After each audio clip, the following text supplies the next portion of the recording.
যাবতীয় নিয়মনীতি মেনে রবিবার সীমান্ত জেলা মুর্শিদাবাদে অনুষ্ঠিত হলো বিশ্বের দীর্ঘতম সাঁতার প্রতিযোগিতা, যার মধ্যে আহিরন ঘাট থেকে 82 কিলোমিটার ও জিয়াগঞ্জ সদরঘাট থেকে 19 কিলোমিটার। দুপুরে জিয়াগঞ্জ সদরঘাট থেকে শুরু হয় এই প্রতিযোগিতা, যেখানে পুরুষ বিভাগে নামেন 24 জন।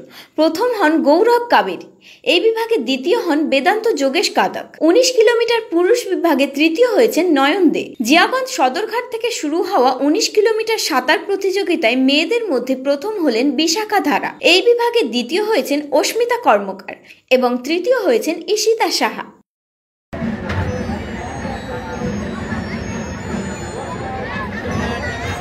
আজকে এশিয়ার দীর্ঘতম সন্তরণ প্রতিযোগিতা 81 কিলোমিটার এবং 19 কিলোমিটার দুটি প্রতিযোগিতা আজ অনুষ্ঠিত হলো মুর্শিদাবাদ সুইমিং অ্যাসোসিয়েশনের পক্ষ থেকে।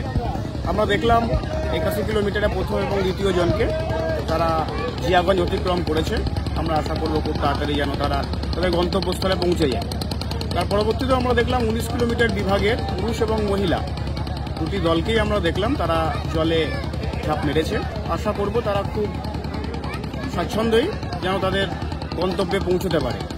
বহুবার জিয়াগঞ্জ থেকে অংশগ্রহণ করেছে 19 কিলোমিটারের সন্তরণ প্রতিযোগিতায়।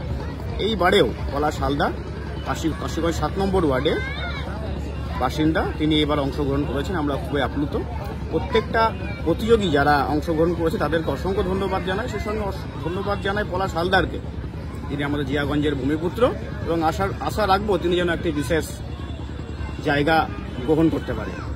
কি নাম আপনার? আমার নাম ভীষ্ম সাহু, আমি এলাকারই বাসিন্দা।